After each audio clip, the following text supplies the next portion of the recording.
हमारे news channels दंगा क्यों भड़काना चाहते हैं? झूठी खबरें क्यों परोसते हैं? क्या उनके मन में लोगों की सुख शांति या फिर समाज के अंदर अराजकता फैलाना ही बस मकसद है? मैं आपको बताता हूं आज मैं आपसे बातें क्यों कर रहा हूं। क्योंकि राजस्थान की जोधपुर पुलिस ने आज तक टीवी 9 समेत 15 लोगों के खिलाफ केस दर्ज किया है समाज के अंदर दंगा भड़काने को लेकर।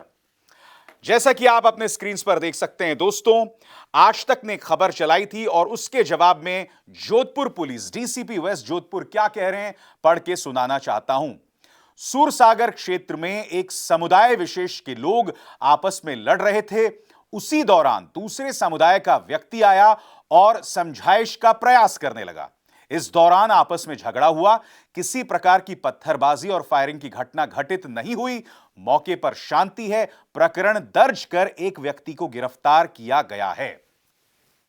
और जैसा कि डीसीपी वेस्ट जोधपुर के इस ट्वीट में दावा किया गया है, आज तक ने जो खबर चलाई आपके स्क्रीन पर, जोधपुर में दो समुदायों के बीच झड़प।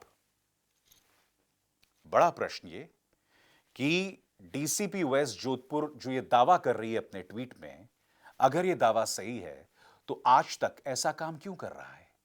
और उससे भी बड़ा सवाल, जोधपुर पुलिस को 15 लोगों के खिलाफ, जिसमें आज तक टीवी 9 न्यूज चैनल्स को यह क्यों करना पड़ा? आपको पूरा खेल समझना पड़ेगा दोस्तों। एक अरसे से यह टूल किट नजर आ रहा है। अलवर में मंदिर गिरता है 300 साल पुराना। दोष किस पर मढ़ा जाता है? अशोक गहलोत सरकार पर। जबकि नगर पालिका में जो 35 लोग हैं उनमें से करीब 34 लोग, 32 से 34 लोग भारतीय जनता पार्टी के थे। इसका फैसला पिछले साल लिया जा चुका था, मगर बावजूद उसके दोष किस पर मढ़ा गया?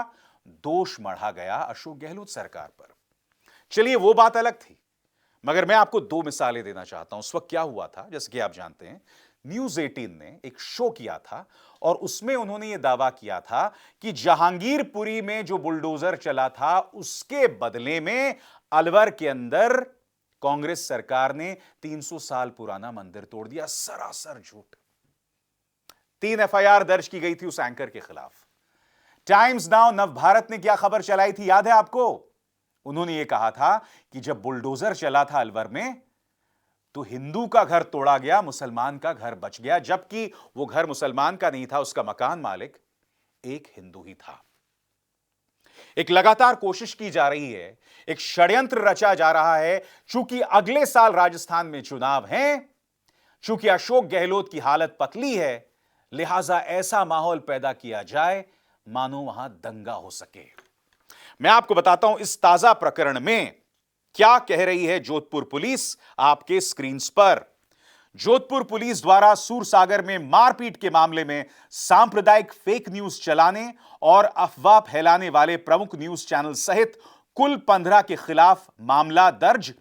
आमजन और न्यूज चैनल से गुजारिश है कि तथ्यों की जानकारी के बिना किसी भी घटना की न्यूज नहीं चलाएं और ना ही फॉरवर्ड करें। आपकी स्क्रीन पर दोस्तों आप ये एफआईआर देख सकते हैं, पूरे स्क्रीन पर देखिए। इस एफआईआर को दर्ज किया गया है 15 लोगों के खिलाफ, जिसमें आज तक न्यूज चैनल और टीवी 9 भी शामिल है। यही नहीं, फेक न्यूज से वहां की सरकार, वहां की पुलिस कितने परेशान है, आपकी स्क्रीन पर उसकी एक और मिसाल। फेक न्यूज, झूठी अफवाहों पर ध्यान नहीं दें। जोधपुर वासियों से अनुरोध है कि भारत बंद किसी भी धार्मिक, राजनीतिक, सामाजिक संगठन द्वारा बंद का आयोजन नहीं किया गया है। बंद की ये झूठी अफवाह है। जोधपुर शहर में धारा 144 सीआरपीसी लगी हुई है। उल्लंघनकर्ता के खिलाफ सख्त कानूनी कार्रवाई की जाएगी।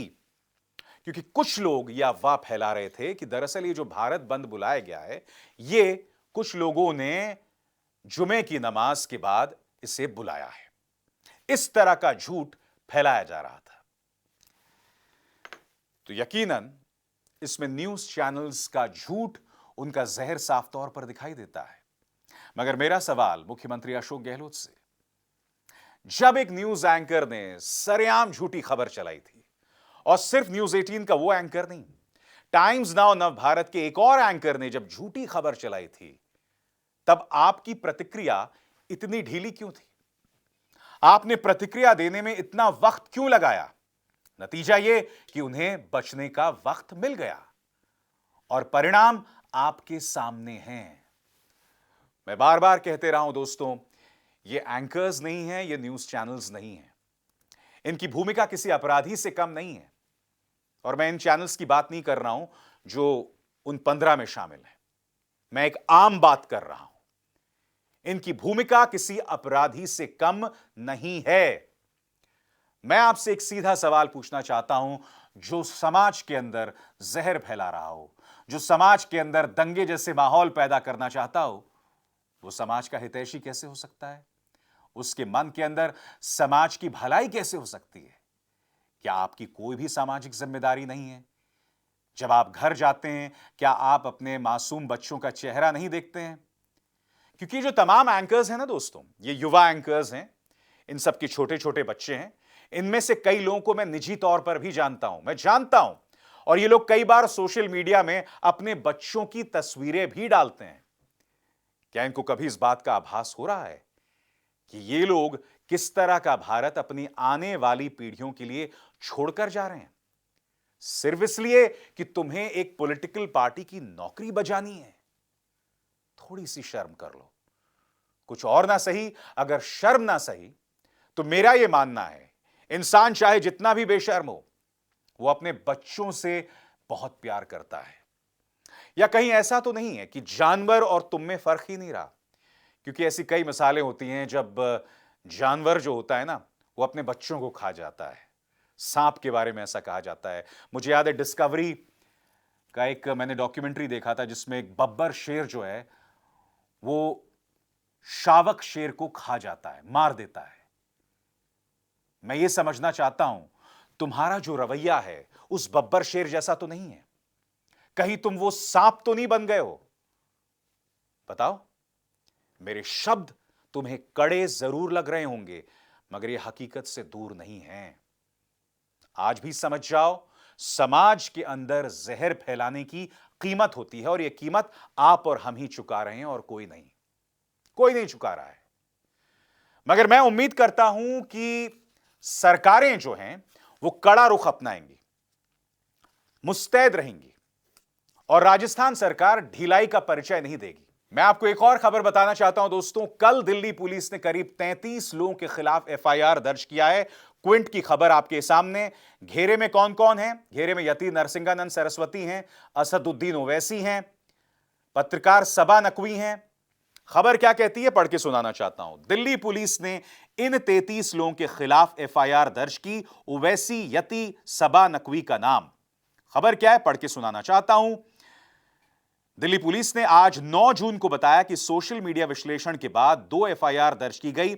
एक एफआईआर निलंबित भाजपा प्रवक्ता, पूर्व प्रवक्ता नुपुर शर्मा के खिलाफ दर्ज की गई है, तो दूसरी और दिल्ली की स्पेशल सेल की intelligence fusion and strategic operation द्वारा यूनिट की दूसरी एफआईआर में दिल्ली बीजेपी मीडिया यूनिट के पूर्व प्रमुख नवीन कुमार जिंदल सहित अन्य लोगों के नाम शामिल हैं। अब ये अन्य लोग कौन हैं, ये मैं आपको पढ़ के सुनाना चाहता हूं। दिल्ली पुलिस की intelligence fusion and strategic operation unit द्वारा दर्ज की गई एफआईआर में असदुद्दीन ओवैसी, पत्रकार सबा नकवी का नाम भी शामिल है। अपने खिलाफ एफआईआर दर्ज होने पर असदुद्दीन ओवैसी ने कड़ी आपत्ति जताई है।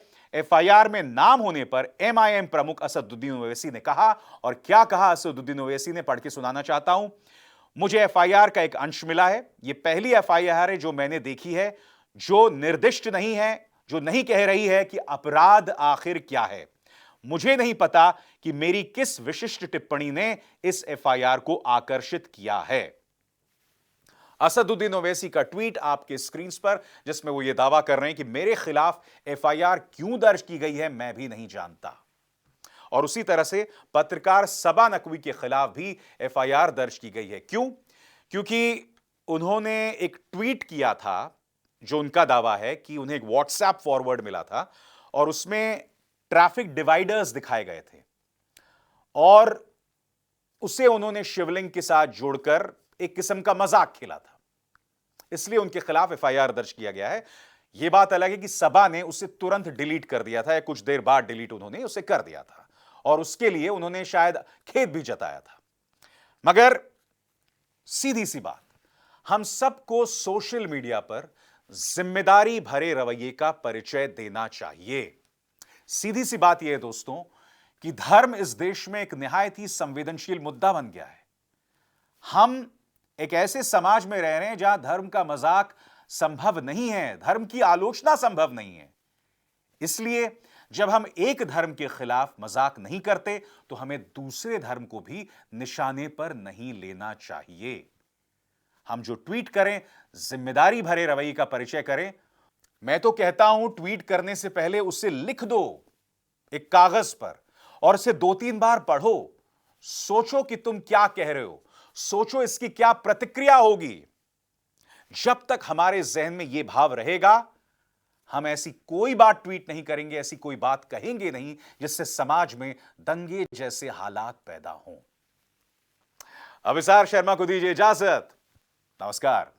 स्वतंत्र और आजाद पत्रकारिता का समर्थन कीजिए, सच में मेरा साथी बनिए। बहुत आसान है दोस्तों, इस ज्वाइन बटन को दबाइए और आपके सामने आएंगे ये 3 विकल्प, इनमें से एक चुनिए और सच के इस सफर में मेरा साथी बनिए।